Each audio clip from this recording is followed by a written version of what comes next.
ফেসবুকে যখন ভিডিও অপশনটা চালু হয়, মানুষ ভিডিও করতে পারে, ভিডিও পোস্ট করতে পারে, কিংবা ভিডিও থেকে আপনার ভিডিও দেখার যে সিস্টেমটা ফেসবুকে সর্বপ্রথম চালু হয় যে সময়টাতে, যখন অনেকে বুঝতো না যে ফেসবুক পেজ কি কিংবা ফেসবুক গ্রুপ কি, অনেকে কিন্তু তখন বুঝতো না।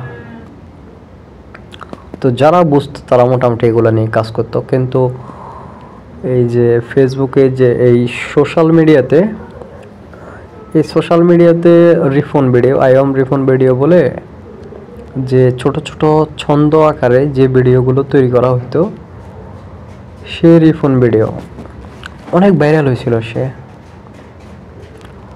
তো এই সোশ্যাল মিডিয়াতে আসলে আমরা দেখছি যে অনেকেই ভাইরাল হয়েছে, আবার হচ্ছে অনেকে হারিয়ে গেছে, আবার অনেকে থেকে গেছে। যেমন ধরুন আপনার ইন্ডিয়ার যে বাদামওয়ালা ভাইরাল হয়েছে, আবার সেটা শেষ। আসলে অনলাইনে কিন্তু এমনই সব কিছু। সবচেয়ে বড় কথা হচ্ছে আসলে শুধু অনলাইন না, পৃথিবীতে আপনি যদি ভালো কিছু করেন অবশ্যই ভালো কিছুর মধ্যে বেঁচে থাকতে পারবেন। তবে সাময়িক যে জিনিসগুলো আপনি তৈরি করবেন সেটা আসলে সাময়িক বিনোদন পাবেন বা সাময়িক বিনোদন দেবেন, এর বাইরে আসলে কিছুই না। তো আসলে রিফোন ভিডিওর পরে অনেকেই সোশ্যাল মিডিয়াতে আসছে, ইউটিউব কিংবা ফেসবুকে অনেকেই হারিয়ে গেছে কিংবা অনেকেই আছে। তো অনেকেই কিন্তু এই ফেসবুক ইউটিউব ব্যবহার করে অনেক টাকা পয়সা কামাইছে, কিন্তু এই রিফোন ভিডিও এখনও আগের মতোই রয়ে গেছে। যেমন মানিক মিয়াকে দেখাই, সৌদি আরবে অনেক কষ্ট করতো, সেই মানিক মিয়া দেশে এখন এসে প্রতিষ্ঠিত। টিকটকার অপুকে দেখেন, সেও মোটামুটি প্রতিষ্ঠিত। প্রিন্স মামুন, সেও মোটামুটি প্রতিষ্ঠিত।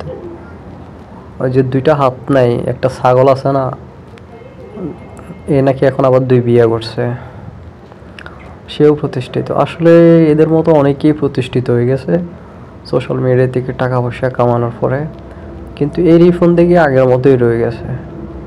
কি আসলে মাঝে কিন্তু তার অনেকদিন ভিডিও দেখি নাই, তো তাকে কি টাকা পয়সার লোভে ধরে না, নাকি সে কামাইতে পারে না, আসলে আমার এটাই বুঝে আসে না।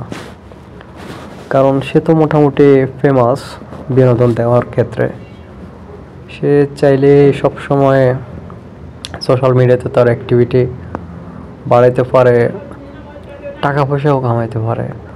সোশ্যাল মিডিয়াতে তো টাকা পয়সার অভাব নাই।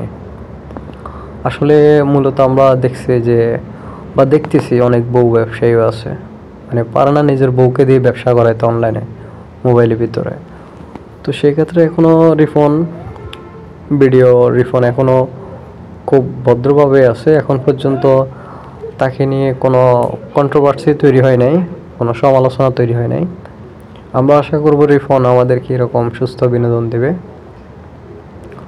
আমরা তার কাছ থেকে কখনো আসলে কোনো খারাপ কিছু আশা করি না। আসলে মানুষের ভালোবাসা সবচেয়ে বড় বিষয়। রিফনকে যে মানুষ ভালো জানে, ভালো মনে করে, তার প্রতি যে মানুষের এখনও শ্রদ্ধাটুকু আছে, রিফনকে অবশ্যই সেটা ধরে রাখতে হবে।